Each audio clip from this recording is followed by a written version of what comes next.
on our Nina, do you use agenda. live stream? You are live now. Fabulous. Okay. The first item on our agenda is approval of the minutes. If you viewed your minutes by email, you will know that there was a minor correction with regard to the people in attendance. And that correction was made this afternoon, I believe. But other than that, I don't think that there were other corrections that I knew of. Are there any, actually, I guess we have the motion first. Is there a motion to approve the minutes? So moved. Any second? Do I see hands waving? Like, is that Nancy's hand? I apologize. I was muted. I said. Okay. Any discussion or other corrections to the minutes? All in favor, say aye. Aye. Aye. Any opposed? The minutes are approved. We're going to entertain our what is now a standard motion to consider bending our rules. We're in-person attendance, voting, and comment. Is that John, does someone need to make that as a motion? For there to be an action, yes. I suppose yes, so. It should be a motion in a second. Yeah, I guess I would entertain a motion to suspend the rules. So moved. I Second. see Nanette and up. Second. And second from Gina K. All in favor say aye. Aye. Aye. Any opposed? That motion carries. The rules are suspended. Those rules are suspended. We have a bit of old business. Nanette, is there a report on complaint 190013? No, I'm ongoing. There is not. Ongoing. Okay. If that's a situation that we should discuss maybe with John. I have spoken with Yamini. Okay, so you're okay. Yeah. I just want to make sure it's right. Yeah, thank fabulous. You. And so that is ongoing, and we will hear about it when there is a report. We have on here continued discussion of the Divided Community Project. You'll remember we had our guest last time who talked about their outfit at OSU law that comes into communities sometimes to help a community prepare for civil unrest. I don't know. I guess we should, if anybody had any feedback to give or wanted to, we did talk about it a little bit at the last meeting after he left. It's not my sense that there's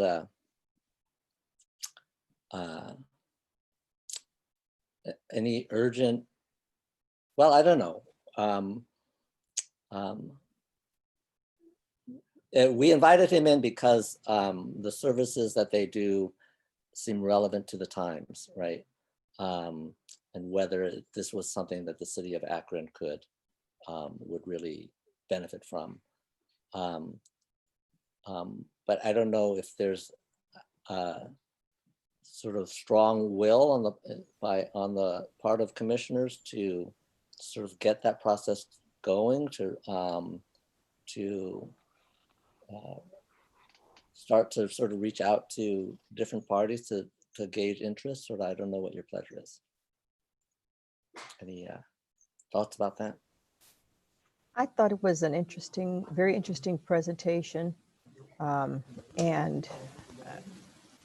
But I didn't, just personally, I didn't get the sense that it was a burning need for us at this time. And I'm simply basing that, I hope it's not premature or naive on my part, but I'm just basing that on the fact that during the unrest that the nation was experiencing a month or so ago, I think that our community fared well. I think we did well through that, and I attribute that to leadership in the city. So it would be a nice to have, but probably not a need to have. That's just my feeling. Thank you. I see some heads nodding. Any other? We can certainly leave that alone until, you know, somebody thinks that it would be a good idea to revisit. I was going to add from, oh, sorry, was someone saying? I was going to add from you know, from the mayor's cabinet. I mean, I just brought this to the attention of the cabinet, Ellen and I did, and I actually found it to be something that would be useful for like city administrations, you know, such as ours, you know, to be able to have someone like that come in and talk to the leaders of the different departments and the mayor and have some of the folks brought to the table, police, you know, all interested parties, stakeholders to the table, and who are making these decisions. So again, also, I'm not saying that for the purposes of the commission as well to be maybe part of that process, but I see it as something that is be beneficial for a large group of all of us who are decision makers and actively involved. Yeah, if I could just build on that too. This is Ellen. So Yamini and we talked about that. The mayor was very open and receptive to it. Found it very interesting. So I think it's certainly something that, you know, you would get the support, at least of the current administration, if the proposal ever reached that level. And speaking to, you know, the urgency of it, I'm sure this is the kind of exercise that's best done when it's not an urgent need and there isn't, you know, a feeling of tension and crisis among the stakeholders. So I think that shouldn't discourage us from pursuing it. I do think the one point raised during the last session that was very valid was, is it a session better done in person? And I think that would be the primary consideration right now is, do we want to wait at least until maybe COVID has allowed us to do something like that in a more collaborative in-person setting, but that doesn't mean we couldn't possibly, you know, get the wheels turning and maybe make some connections, you know, just to set the stage for maybe a future session.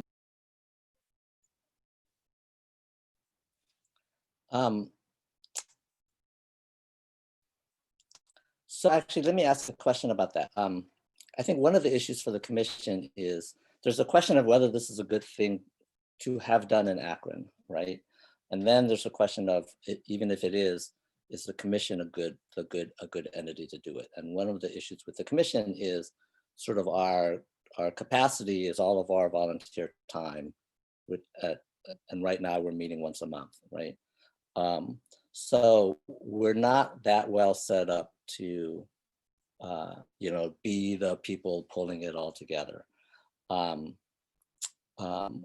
So for us to host it, invite people and make all the arrangements, right, would be a lift. I mean, we would get staff support, of course, but it would be a lift. And so I think that requires, you know, a pretty, a lot of will to do it on the part of, right, the members here. And that, you know, if the city wants to do it, they can always do it themselves. Although I guess the one question I would have back to you, Ellen and Yamin, is whether the city would think it would be helpful to have someone other than the mayor's office, you know, coordinate this kind of thing, just kind of in terms of the optics, right, and who's inviting people to the table. Yeah, I think that's a very valid consideration. And I would actually love to hear from the project organizers themselves about what works best and maybe some previous experience to help inform that decision. The other, and this is something I was planning to bring up later to consideration, is the mayor and city council are formalizing this race and equity task force, which is going to be a more, you know, community-wide entity, and there's going to be a chair you know, that's going to play a big role. And that might be another group to get involved. And maybe there's some collaboration between this group and that, or maybe that group does more of that convening. So I think there's a lot of options as far as that goes. I think as far as the lift of like doing the work, I think it's probably going to end up being the city. It seems like that's probably how it normally is. But as far as the other stakeholders who kind of help, you know, give legitimacy and bring that, you know, community voice to even the initial request to participate, I think we can definitely talk about, you know, what might make sense. And I think that other task force is another group that may, you know, play a significant role. Right. I'm going to make a suggestion in terms of timing. And first, I want to say that I'm sorry I missed the presentation, but appears to be exactly the kind of content that most organizations of any size, especially a city, really can benefit from.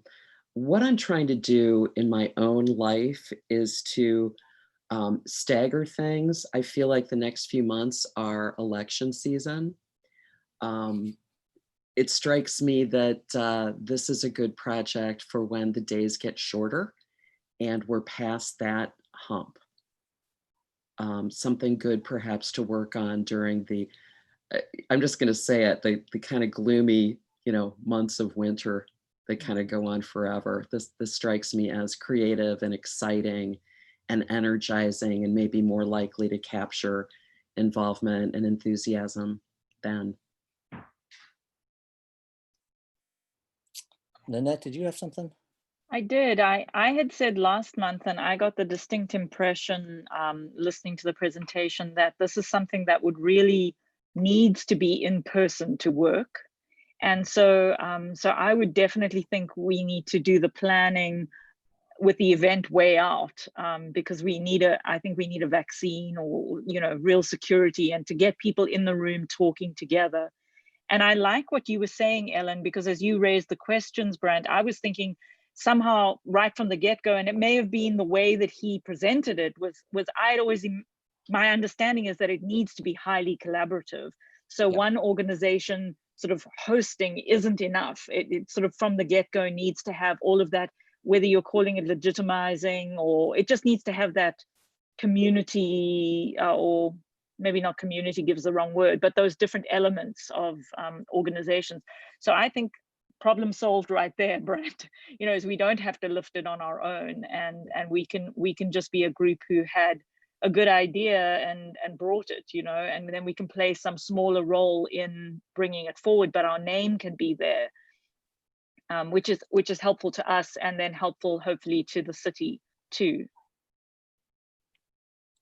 So I think I'm hearing that we are, we can sort of take it off the active agenda, have it in mind, possibly to bring up in winter, to kind of keep our eye on other opportunities, other organizations to work with for whom this might be helpful.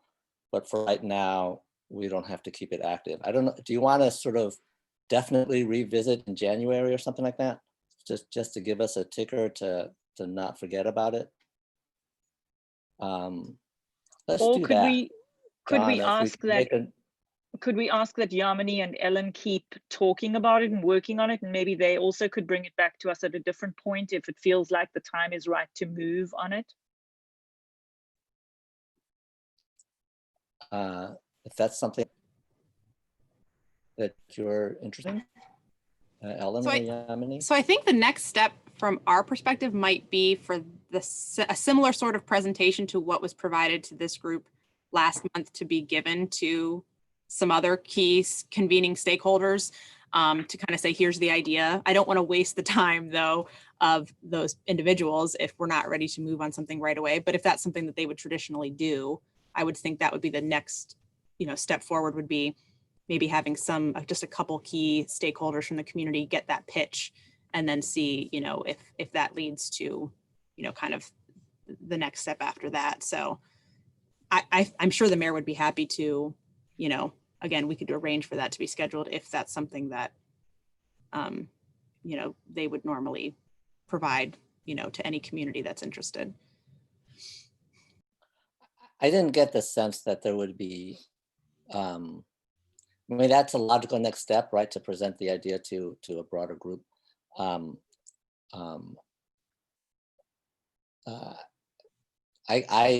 my sense is that they would be happy to sort of make that presentation. What I guess I will, since I've been the direct contact, I will circle back, let them know where we are. We're kind of in a not super active mode, but interested in continuing to stay in touch. And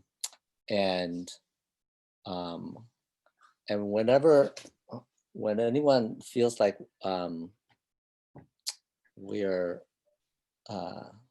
we're ready to initiate the next bit, we can do that. And maybe should I go ahead and put him in contact with you directly, Ellen, and Yeah, why don't we just do that, and then at least that connection's made. So yeah, that's great. Okay. All right. So that is that item. We have new business. We had a complaint come in. I don't know if people had a chance to review,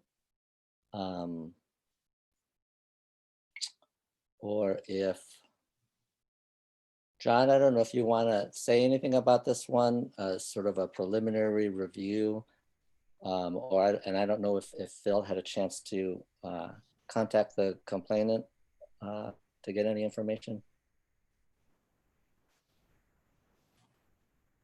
I guess I could just say a few things that I've noticed about this. It does appear to be timely because it allegedly occurred June 7th of this year. It does appear to be in Akron because Meggitt Aircraft Security is in Akron.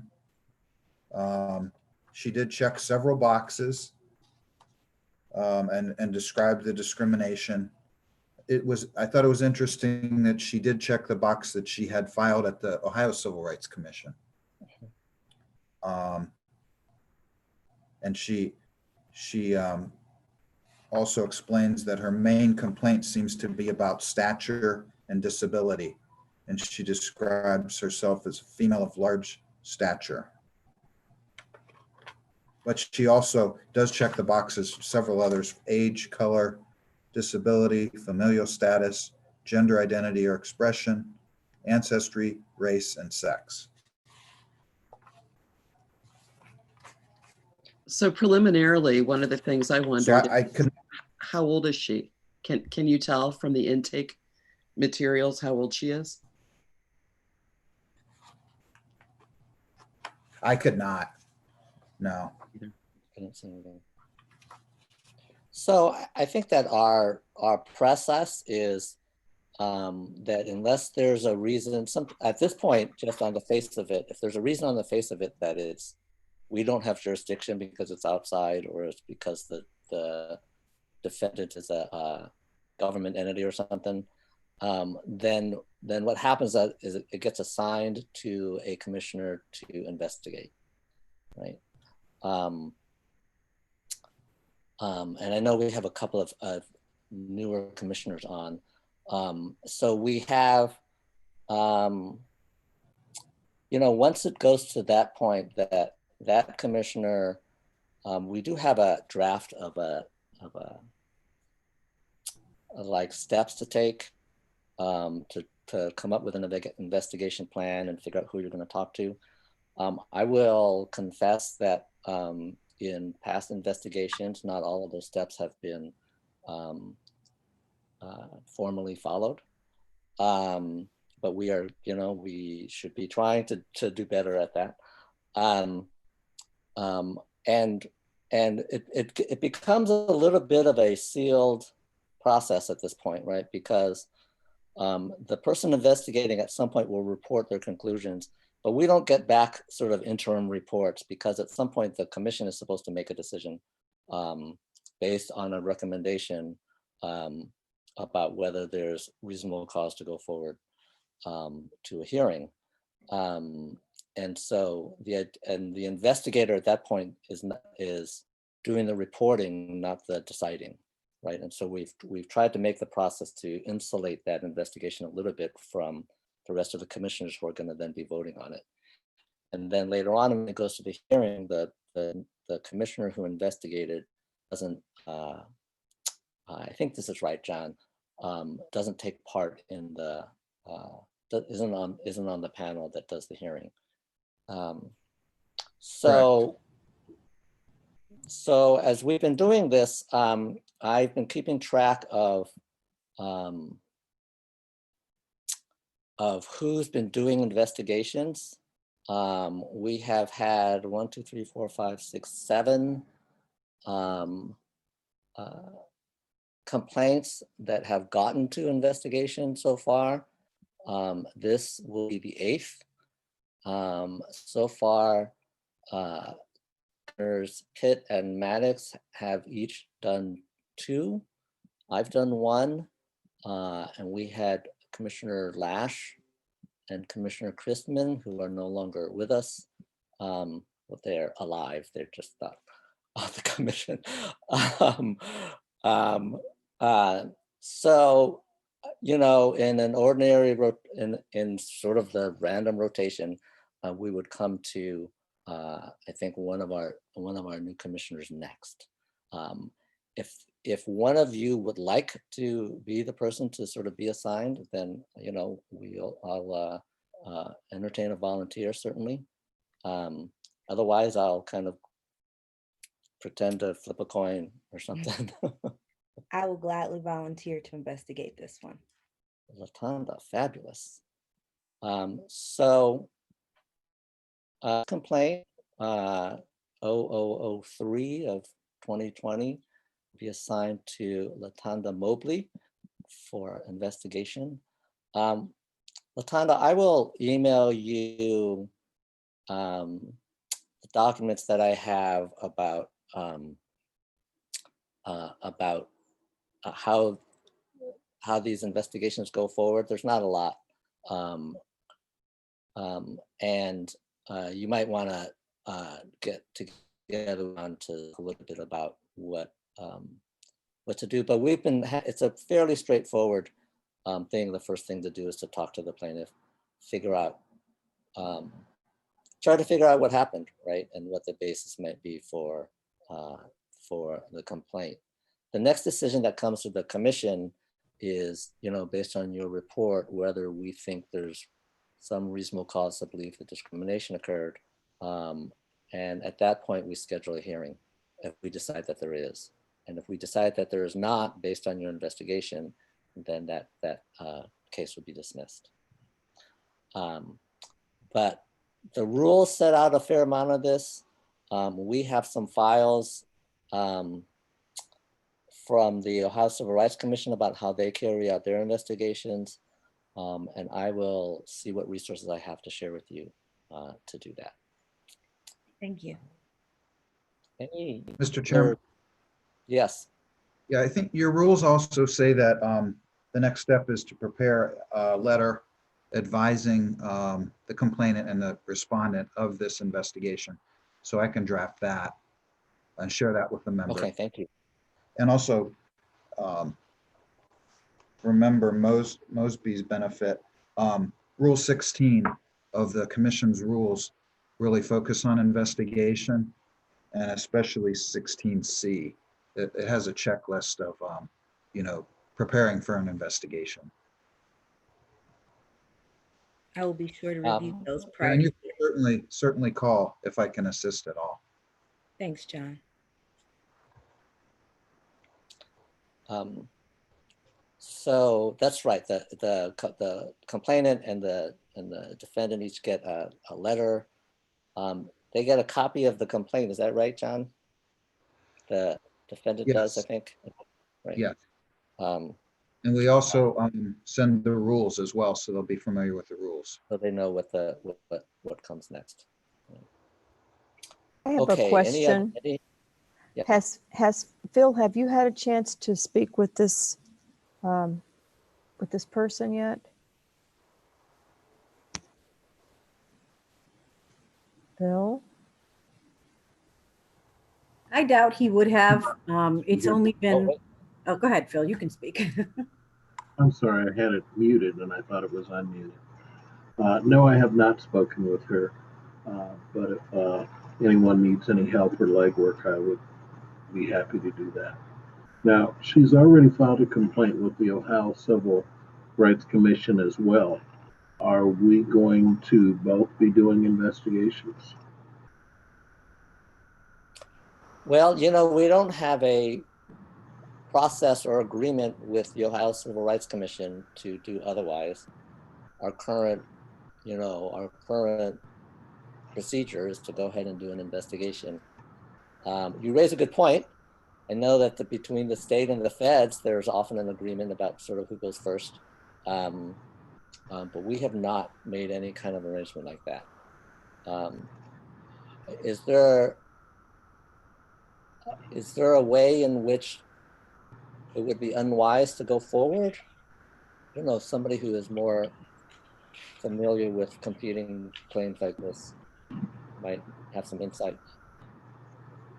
I mean, I do think that we should touch base with Bradley Dunn and somehow coordinate it, because it's going to be, from the company standpoint, if an investigation is done, we're going to have different investigators coming in, different position statements and information required. It's going to be a little inconsistent, and I think it's just going to be confusing. So it is an important issue. And I think we talked about this at one point, because the ordinance doesn't really say, I don't believe it says anything in there about if OCRC is doing something.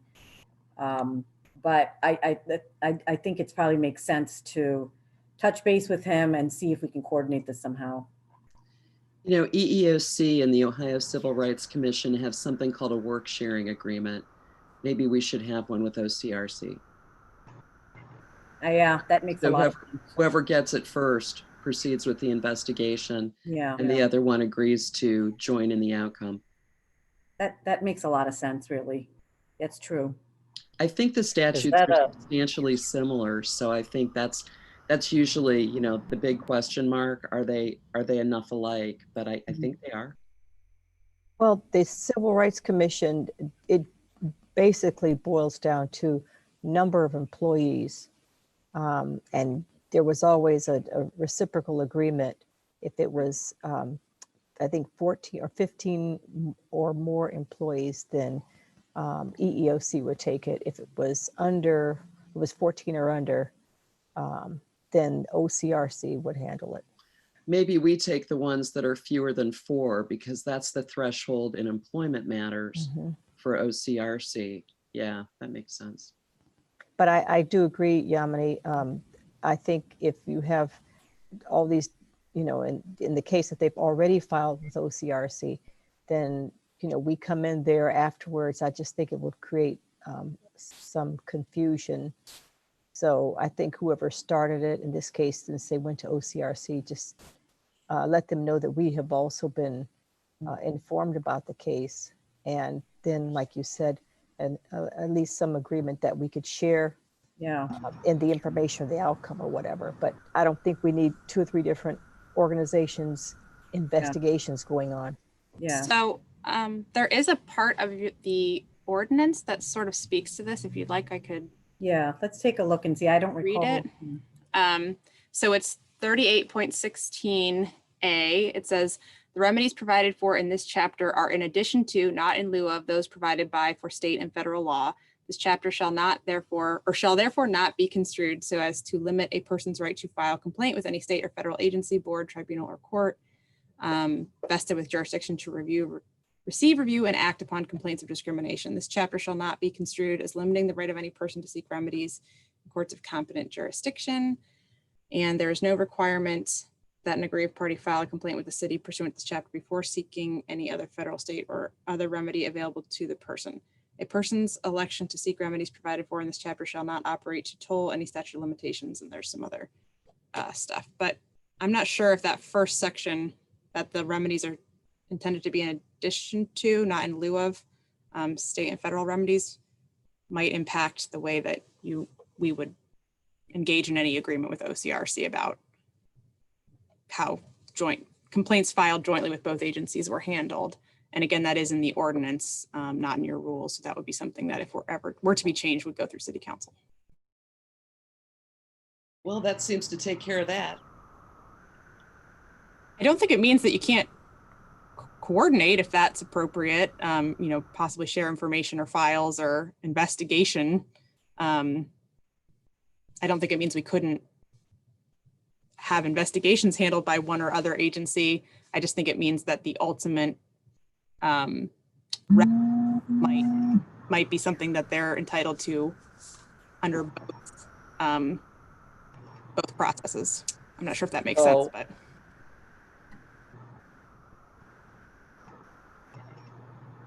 I think it's my internet connection that's unstable, but you froze for a little while there on my end. And what I gather though, my question is, okay, so it would be helpful and useful, it sounds like, for us to make some kind of arrangement. I don't think that the language that you read means that we can't do that. I do think it means that we can't just shove it off to OCRC, right? Their remedies with us are independent. But I guess my question is, how formal arrangement is, and does it have to take place before Commissioner Mobley starts in on doing any of our investigation? Because it kind of sounds to me like it should. This is, to be clear for everybody, this is the first time, right, we've had this particular situation come up. So every time it's the first time, we have to sort of figure out how it's going to work. My apologies. I didn't hear everything you said, Brant. I don't know if it's my connection, but it sounds like there's a window open. And it paused a little. I couldn't hear what you said. Okay. Oh, that's better. I'll just repeat this part, that I can certainly get with Brad and see if we can make some kind of arrangement. Do you think that does the commission think that the investigation should be in abeyance until we figure that out? And how formal an arrangement do you think that has to be? Do we need to come back to you with a written, MOU before we proceed? Or can we just, I don't know, this is the kind of thing I should just talk to him about, and, we can probably, and now that I'm talking it through, it sounds to me like it needs to be a bit more formal than that. Probably needs to be a little bit more formal, but one of the things that's really great about proceeding with this is that the complainant checked off both accommodations and employment. And, I don't have a crystal ball, but I'm gonna venture the guess from the content of her complaint that this isn't an accommodations case. But among other things that we could take care of if there was some sort of communication between the two agencies is she over 40? What is the claimed disability? I don't know, but it seems to me that this would be a way to really save resources in both places and make it more efficient. I think, and Ellen, when you read that, I was just thinking about it, and it sounds like it's focusing more on not thwarting their ability to, like this commission in no way shall hinder their ability to follow through under a state or federal matter. Like, that's not the purpose of us, but that may leave us the ability then to engage in some kind of an agreement, maybe. I'm just reading it, I think it's hard to, I have to look at it again, but it could. Basically, it says she's potentially legally entitled to seek remedies under both the state statute and our local statute, which would require some process to take place at both levels. Yeah. Doesn't mean every part of the process needs to take place at both levels. So maybe a possible solution would be for Phil to make initial contact with the complainant before it goes, to Latanda, just to confirm that she really did file with the OCRC and she understands what, that was a correct marking of the complaint, and then maybe the status of it, if she's even spoken to an investigator or something, he could gather a little information, and then we can, maybe Brant can take it from there to go to Brad and say, you propose we handle these jointly filed complaints, and that way at least the complainant has had contact from someone before the next meeting, but maybe we haven't formally taken it to the investigation level in case we want to arrange for something else. Yeah, I think that's a helpful framework. So, and Phil, if you're amenable to sort of make that initial call and get the lay of the land, the way you often do for us, and then let me know if, especially upon confirmation that there is an OCRC complaint, and then I will contact Brad at OCRC to see what we can do. And I guess, so that means in the meantime, Latanda, that you might hold off until you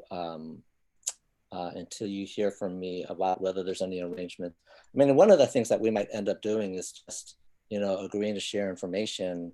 And so if they've already started an investigation, we don't need to redo that. If they've already done an interview, I don't know what the rules are, whether they're able to share things with us. Going forward, we might either share information or, even if it's just arranging an interview and then both people being present, there's all sorts of ways to be more efficient than to have two completely independent investigations going on. So we will feel that out and try to make progress. I just want to make sure that we're not, going back and forth for 2 months about the language of an MOU before we start, looking into this. So I will tell you that when I talk to Brad, I'm going to be looking for ways that we can move forward on this case while we're still, maybe working out the formalities of some kind of agreement. If that sounds all right with everyone. Yes, I think that I will conduct a more thorough interview and also try to ensure that there isn't a parallel investigation from both agencies going forward. All right, thank you. Oh, sorry. On that last note, I did notice that at least one of the boxes she checked is a category that's not covered by the state statute. So gender identity and expression. The narrative sort of indicates that might not be the primary basis of the discrimination, but if it were, that might inform, whether or not the OCRC could investigate a claim that doesn't fall under their jurisdiction. So just actually, it's under their jurisdiction now because of the recent Supreme Court case. Oh, okay. Have they said that they are going to treat it that way? Oh, I think it's the law of the land, and because they have the work sharing agreement as an FEP agency. What do you think, Yamini? Do you agree? Yeah, I mean, I think now they've made it clear that all gender identity, sexual orientation issues will fall under their purview. Yeah, familial status is another one. I wasn't sure if that was covered in both. I couldn't remember. Familial status is covered under 4112 as to housing. Which is not one of her claims, but just something else to bring up with Brad, maybe. Yep, right. For those. She also mentions height, and that may or may not be a disability. It could be, but she did indicate height. So, well, it may overlap with gender. Yeah, that's a good point. And again, I'm thinking if she's a little person, Right. that might be could be disabling. I couldn't see it. It's a disability. Or perceived as. Perceived as. I know when I go to the grocery store, it's a problem getting things off the top shelf. So I just want to give some deference to the fact that height could be a factor in one's ability to navigate this world. Right on. And Phil, maybe you can get her date of birth so we know if we're in the ballpark with age. Okay. All right. I guess she said disability. I guess I would like to know what that is. But And her disability. I think that we have clear enough process on this case. All right. Let's see, where are we?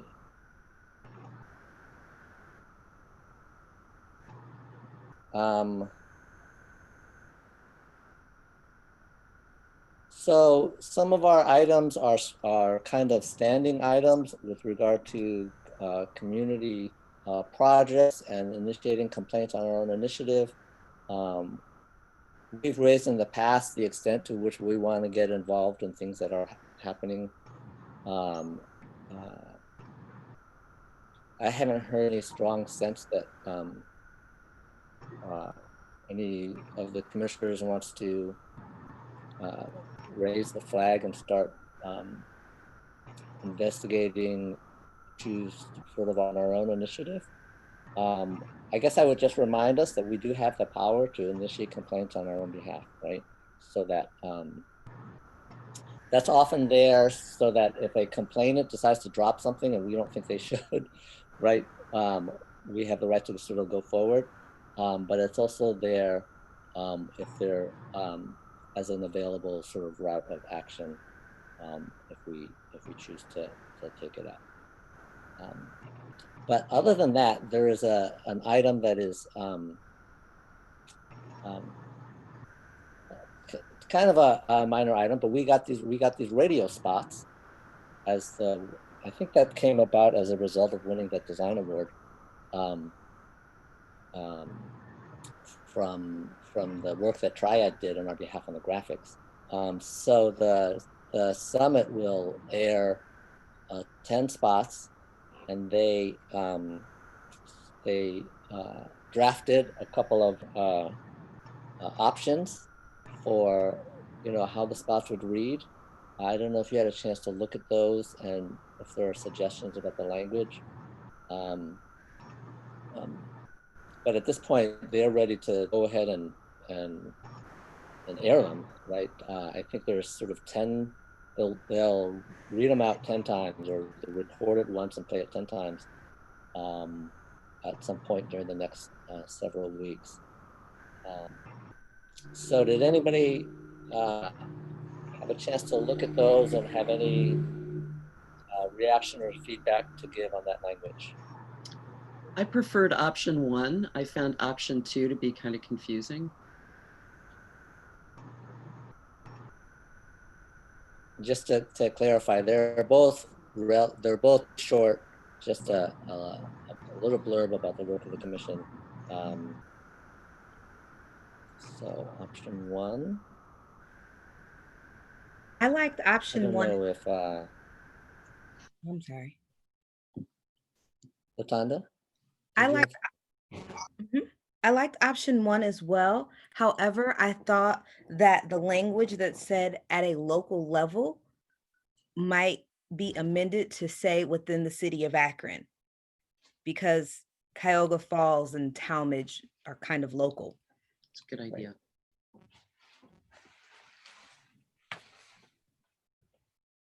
But outside of that, I agree. I liked option 1. Ellen, you're kind of our resident wordsmith. I thought they were both. I thought they both kind of served different purposes. The second option was, I think, much more informative. The first option was more of a statement about, of values that underpin the commission. I wasn't sure if we had the option of possibly doing more than one. I know that came up, but I don't remember if that was resolved with Triad.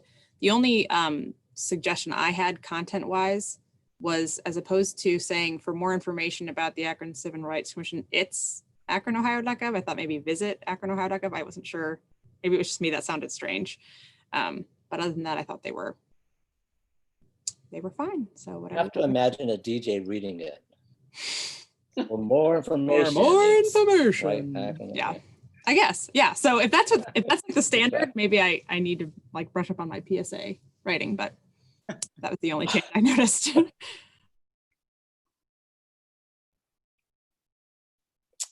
All right, we will communicate that back. And they had, was there a question in there about timing for the slots? I thought they were Yes. only really asking us for when to start. Yeah, it's a, let me pull that back up again. They had suggested actually starting this week, Monday, and going over like a 10-day period, but I think we could just, I mean, I don't think does anyone have any thoughts? I think we just take the next available start slot and have it Right. run for 10 days or whatever. Right. Yeah, no, I don't think, unless anyone knows of a preference for a particular group of 10 days that they want, I think we just go whenever they're ready, and we give them this feedback. So, all right. Let me just review here. Oh yes, and we have outstanding a proposed amendment to ACRC Rule 15. John, do you want to remind us about what's going on there? Sure. This came up because in a previous case that the parties had resolved and let the commission know that they had reached an agreement, the commission was concerned about a future case. In that past case, both parties were represented by an attorney. You wanted to consider amending the rule to allow the commission to review the terms of the agreement between the parties if only one of the parties was represented by an attorney. Whereas if both parties were represented, you felt as a commission that you were relying on the attorneys to do their jobs and make sure it was fair. So I had emailed the members some proposed language. I could read that for you, or if everybody's got it in front of them, I probably don't need to read it. But I tried to, I added a sentence to Rule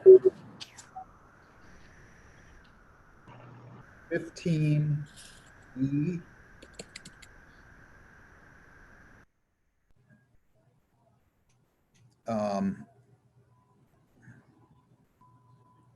The existing rule has 3 sentences. After the second sentence, I added a sentence, and I could probably just read that one. In determining whether to substitute itself as a complaining party, if only one of the parties is represented by an attorney, the commission shall be afforded the opportunity to consider the terms of any settlement agreement between the parties, period. And it continues, if the commission determines to substitute itself as a complaining party, comma, and then it goes on to the sentence that already exists in the rule. The chair shall then designate one member, which may be the investigator, to serve as the complainant for purposes of the matter, and shall ensure that the process is conducted in a fair, impartial, and respectful manner.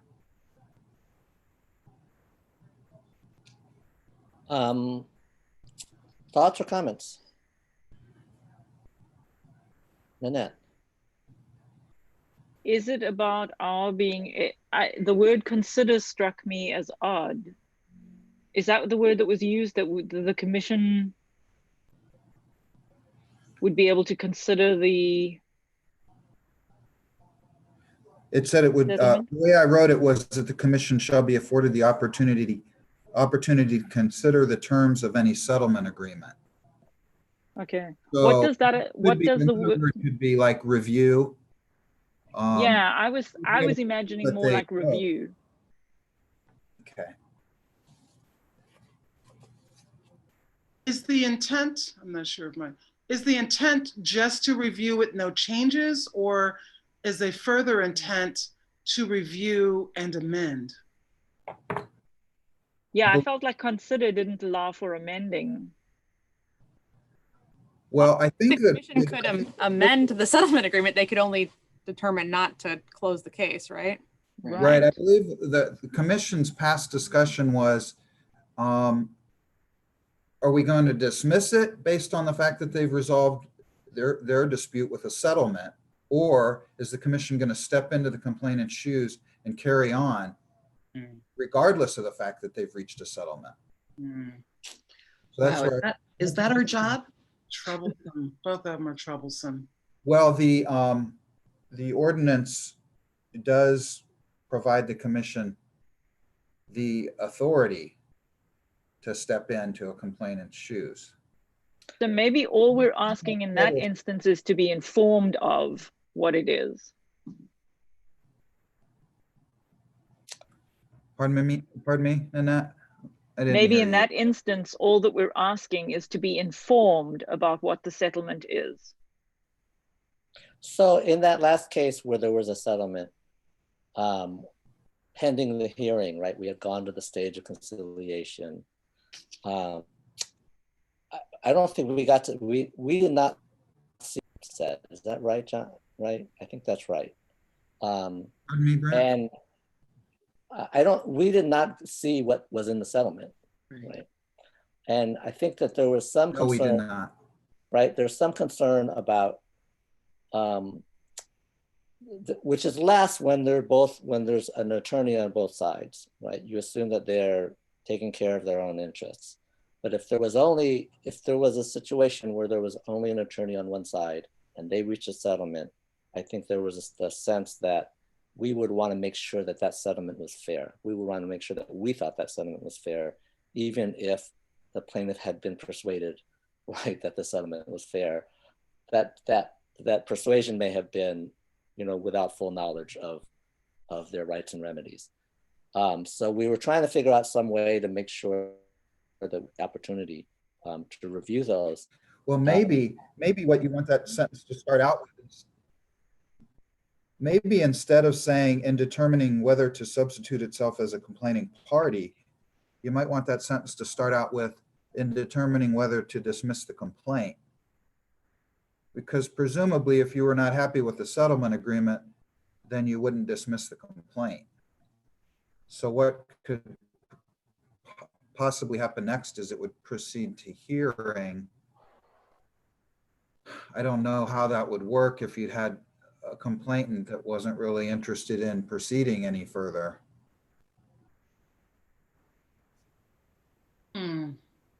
But just the fact that you had an open case that wasn't dismissed might be able to put some pressure on the parties to go back to the table and maybe reach a settlement that the commission was more satisfied with. I would say that's probably generally what happens in the litigation setting, right? So, I mean, there's sort of an analogy of a court or a judge not accepting a settlement agreement between two parties. Traditionally, it just results in a different. Seldom happens. Yeah, I understand. Judges are really glad to get rid of their cases, unfortunately. Yeah.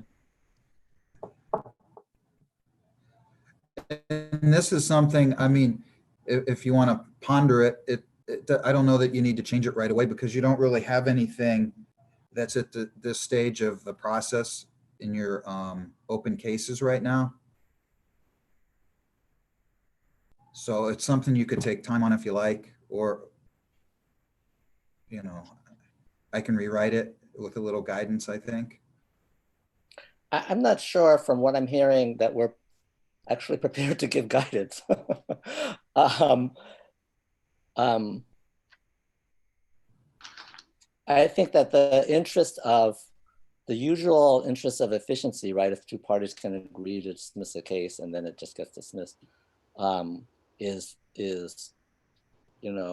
true. I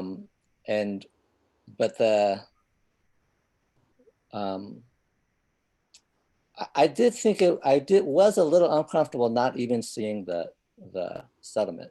I guess I don't even know what might have been in there that we might have objected to as being against public policy or something, right?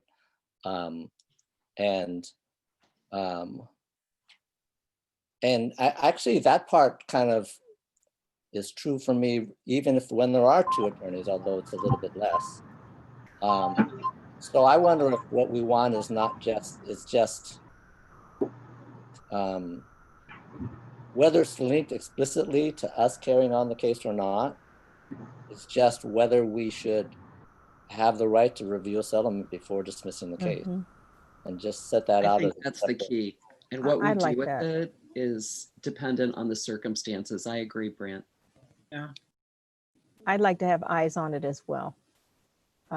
We don't know if they got, for lack of a better word, coerced, or or if it just is morally, in some sense, not an equitable favor, an equitable decision. They may have accepted it, and again, you don't know people's thought process. They may have felt compelled that they had to accept it. So I would at least like to have something in there, a caveat that says that we would have the right to review it. Does making it, does that turn it into a public record when it wasn't? That's exactly what I was actually thinking about. But I think that could be handled in another way. I mean, I think that could be something that could be addressed in the ordinance to say that those records are excluded. And I think that would be a very good basis for rejecting it on a public records request. But I think it would be something we'd need to look through the rules and see if that would need to also be handled. Because I was actually wondering what records of the commission now are public records, and I can't remember if that's explicitly dealt with in your guys's. I don't think it's in the ordinance, but we'd have to look at it. So I have a question. If two parties came to an agreement, then could they have something that's not disclosed? Could they make an agreement that if we settle with this complainant, that we don't want the terms disclosed? Do they have the right to say that? I'd say 90% of settlements are confidential. Yeah. So you just quietly say, hey, I'll offer you this if you dismiss, and they say, okay, and then they just withdraw their complaint. Withdraw or accept the settlement. There's two different things there. I don't know how you I'm concerned if they feel like they have to. I think you're hearing me because you're all frozen. I'm concerned that they might get pushed to bow out of the case, and it might be premature in the sense that it violates, some right or something. I would just want to know somehow that we had eyes on the settlement, on the agreement. John, can you remind me, we're talking just about cases that have been set for hearing, correct? And also where only one party is represented by an attorney? Yeah, we're talking about instances where the complainant withdraws the complaint prior to the hearing, and only one party represented by an attorney. But it's already been set for a hearing, that right? Not just at any stage before a hearing. Or Interesting. Although it could happen before. I'm just trying to figure out what the universe is of ending the investigation. And on some level, I think we need. Sorry. Yeah, it says anytime prior to a hearing. So even if a hearing's already set, I think like the day before the hearing, they could say, we have an agreement. The complainant could show up, basically right before the hearing and say, we have an agreement. Here it is. Or I guess we're not sharing it, or we're sharing, or we're not sharing, but it appears from the rules that they could do it at any time prior to a hearing.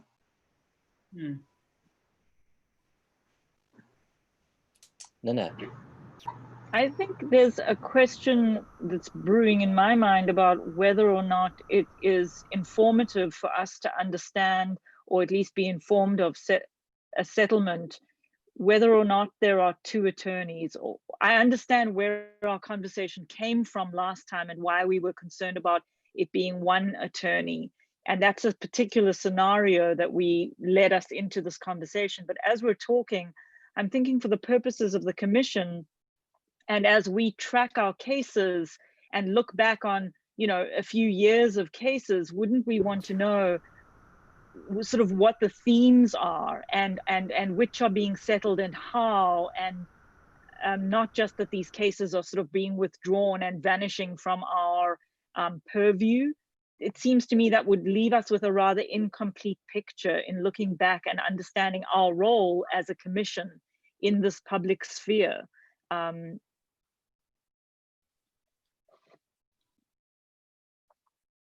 think that's a very good point. And this is something that EEOC has addressed by requiring some information about the nature of the settlement. I want to say that about half of the investigators actually asked to see the settlement. They don't particularly have authority to see it, but questions are asked about the terms and so forth. And frankly, EEOC is of the mind that if it settles late in the process, they've had a role in it, and they want to collect that data to support their ongoing existence and, you know, the efficiency or effectiveness of what they do. So I think Nanette's absolutely right. I think we should and do have an interest in knowing what happens to cases. It goes to our usefulness, really. Yeah, that's a really good point, Nancy. If, you know, at some point in history, we will want to be able to look back and say, you know, our plaintiffs recovered this amount of money, or they, right, got this many kind of injunctions, and if that's all that's all in the settlement, then it only happened because they filed a complaint with us, right? But then we don't really know what the outcome of our work was. Right. So as it turns out, that particular case was a case that we put an awful lot of work into. There was a pretty in-depth investigation, and then there was a fairly long conciliation process. So, you know, whatever came of that is kind of our work product. Now, I think we've already let that one out, but but I think in the future. So, and you know, John, it sounds to me like we are edging more towards sort of separating this out from the, are we going to step into the shoes of the plaintiff process, towards more of a independent, any settlement that comes through, that we want to be able to review it. So I don't know whether that needs to be refined more. Ellen, you've been wanting to say something. Sorry, I just was thinking through the public records issue again, and then if the commission wants to use that information to provide any kind of data about settlements that might impact whether or not those settlement agreements can be withheld as public records, because that would be, you know, that would need to be supported. So just something to think through, and whether that impacts people being willing to settle if their agreements cannot be confidential.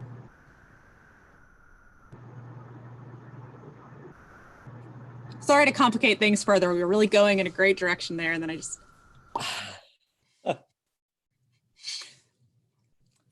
Sorry. Let's do this. Let's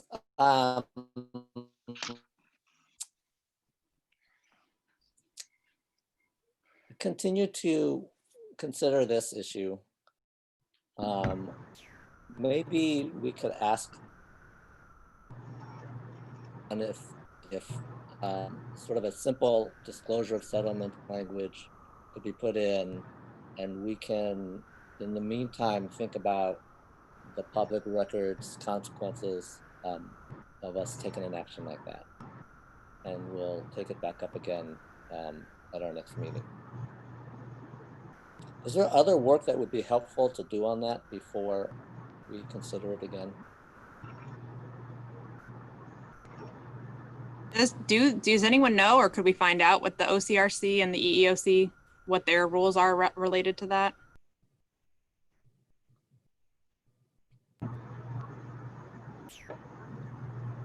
Any might be something to research to say how do these similar bodies handle this issue, right? And whether or not that presents a, if you're already planning to speak with Bradley Dunn, maybe add it to. Maybe I'll ask him that as well. I'll do that.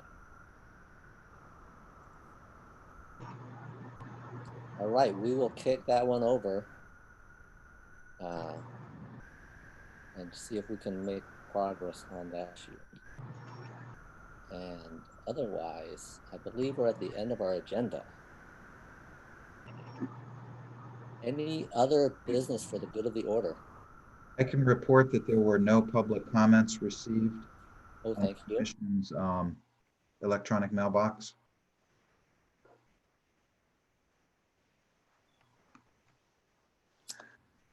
All right.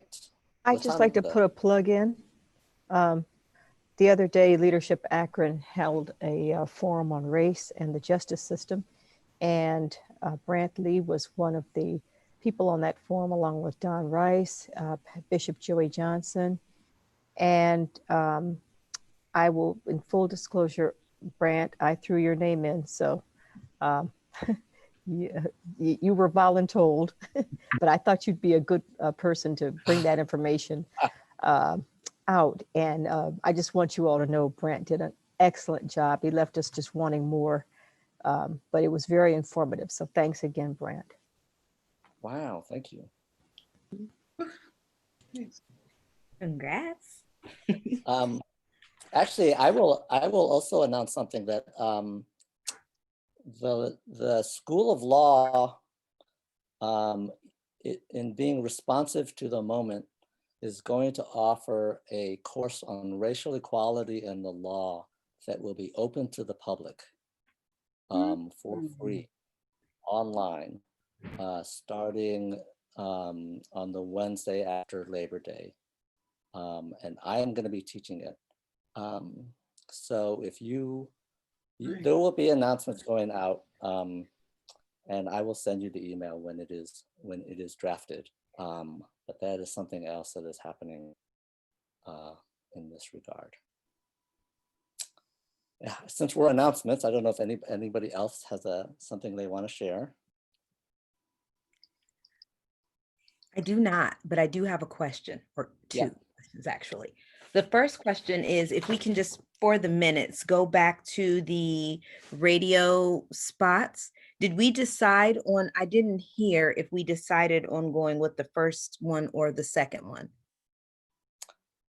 I had thought that the consensus was kind of that the first one with the change to the local language was what was the preference.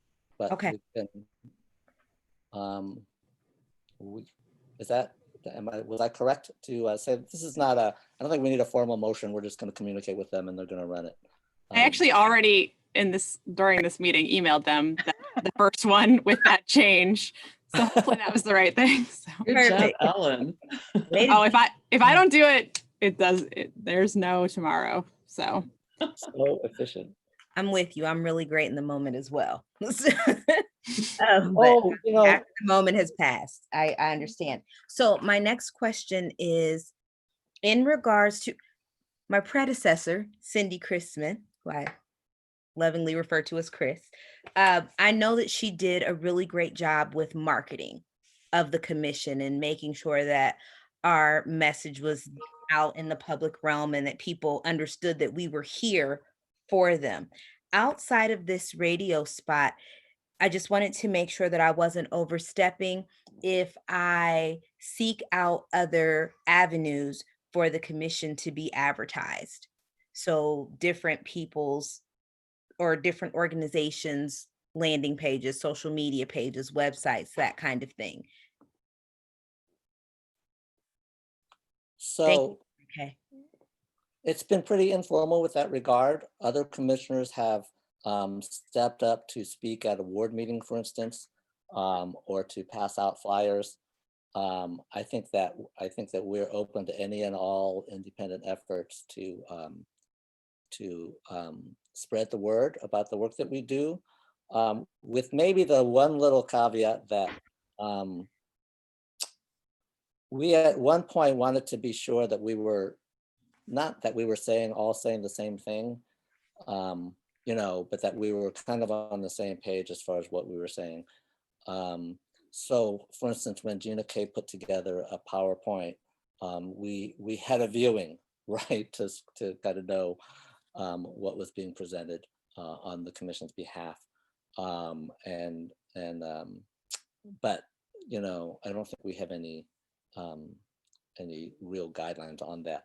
Alan, I don't know, you're kind of our marketing person too. I don't know if there's any, you're everything. So it's like I'm officially passing the baton to Latanda. No, no, I think that's great. I think if you find opportunities where people are willing to share the message of the ACRC, I would be happy to share any of the resources that have already been approved through the commission for phrasing of language or even imagery. We have a pamphlet that unfortunately was printed just in time for COVID and us not to be able to distribute them. We have posters, and all those digital images could be shared. And again, that's already pre-approved language, so there's no concern about, you know, phrasing, especially if it's, you know, online resources or something like that. So yeah, please, I think let's just say yes, and then take each opportunity as it comes would be my suggestion. Don't ever turn down free marketing. And yeah. Thank you. And then Latana, it reminded me that I raised that one little tiny technical question about minutes, about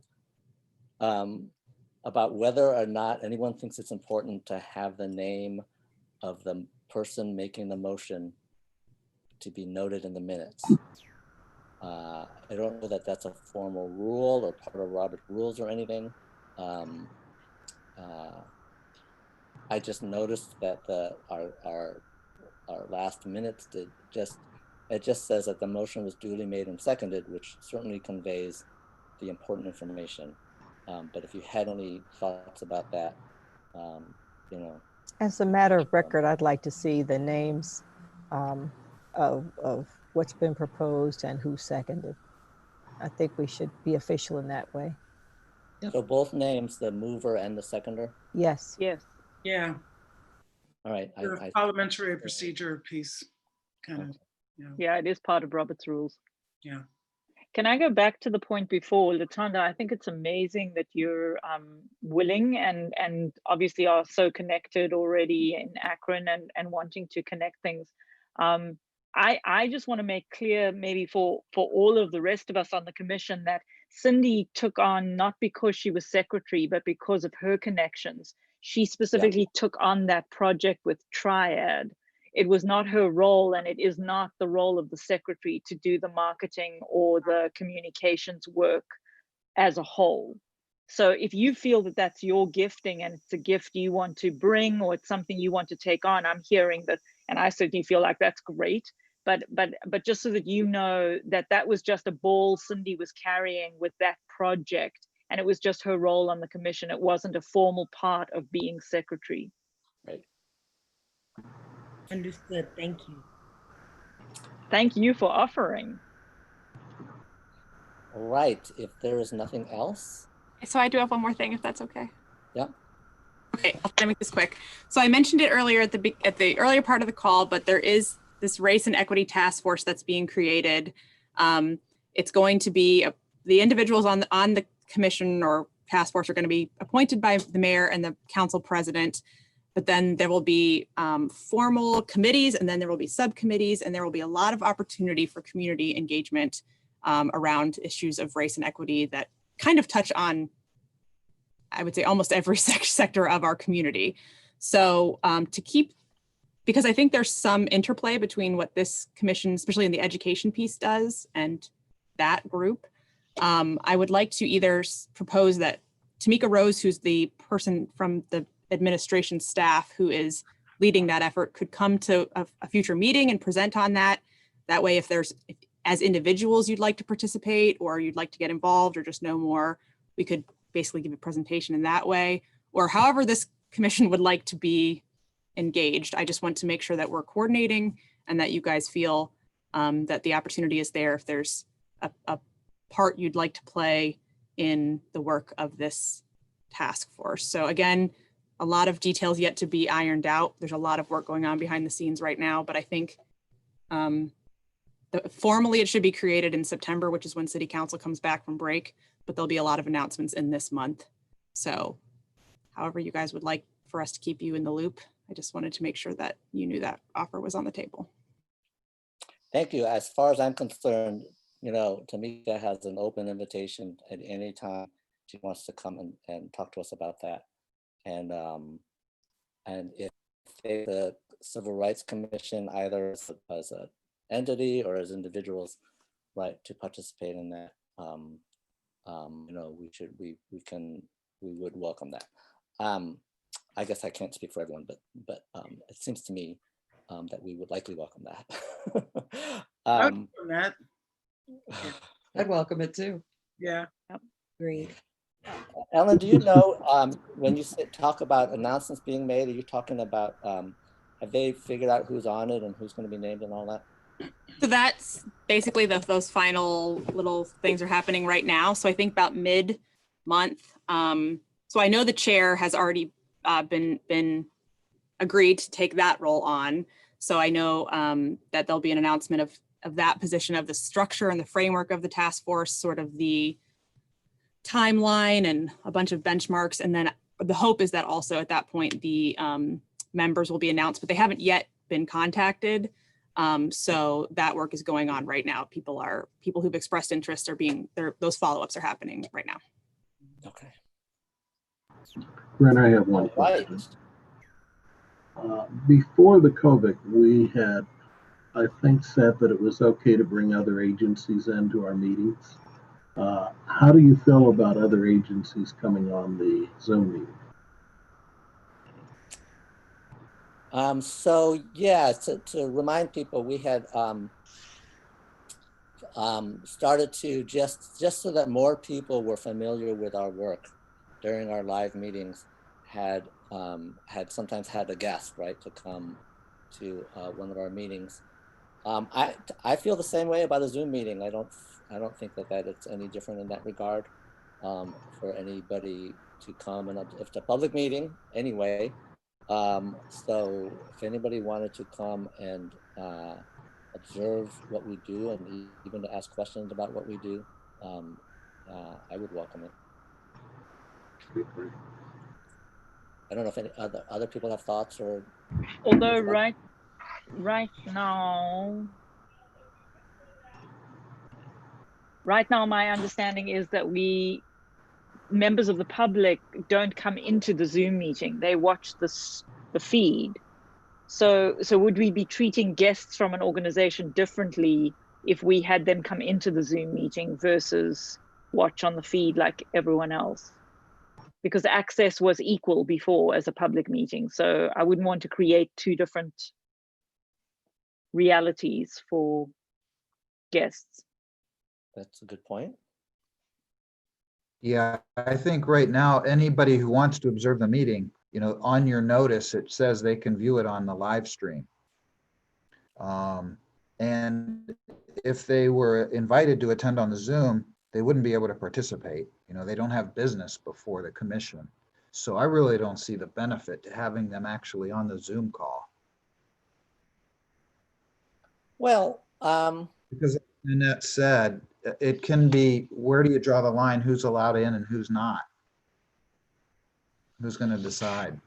From an overhead IT perspective, there is a limit on how many people can even be in these meetings. It's a very high limit, but let's say you get really popular and everyone wants to try and get in here, you know, there has to be a line drawn somewhere. So, and from a perspective of keeping everyone muted and not allowing them to unmute themselves, et cetera, it could get a little bit crazy if you're going to let general population come in. I guess my thought was that if, for instance, we wanted to invite the, you know, head of the Urban League to visit us and see what we do, and we would put her on the agenda. We would, you know, as an ongoing community guest, and, you know, we might even have a standard set of questions, you know, to say, how can we work with you? How can we help your members, you know, take advantage of what we have to offer? I don't think that that's necessarily unfair advantage, right? That somebody would be getting. Yeah, I think that seems completely different to me. It's not they're coming in for observing, they're coming in to help back and forth with the commission. So it would be an agenda item at that point. Yeah. Kind of the informational piece, part of using the platform of the ACRC to illustrate or highlight or call out other organizations that are doing this work or this work adjacent. I think that's awesome. I will say I was on the live stream. I was one of the observers because I couldn't find my link, which went to a calendar invite that I don't have the calendar installed. So, but I am. But I will say you all are great. As an observer on the website, you all look great. I love the lighting. I mean, the colors. It's a good looking ACRC for that. Thank you. I don't have enough of a poker face, I don't think. I'm always like, no, it was great. Very inviting, personable. I thought if I were someone who was watching the commission, I would want to reach out to this group of individuals because there was concern it was being evidenced. And so I was on the outside looking in. It looked good. Phil, I think that, if you are making arrangements with groups and you work with John and I to actually put them on the agenda, I think it sounds like we can accommodate that kind of thing. Yeah, I mean, you have an agenda item that says discuss projects to develop community involvement and relationship building. So you could just add whatever body or guest you want to have come. You can just let me know and I could add it to the agenda. Okay. Because we were going to have victims assistance come in, and then the pandemic hit and they canceled. Of course, we didn't even have a meeting that month, and they're still on hold. Right. Yeah, I think victims assistance is a group that would be interesting to have see what we do. All right. Seeing no other business, I guess I'll entertain a motion to adjourn. So moved. Commissioner Holland, is there a second? I second. Commissioner Mobley. Thank you all for another meeting concluded. See you all around. I know. Thank you. Thank you. Take care. Night, guys. Good night.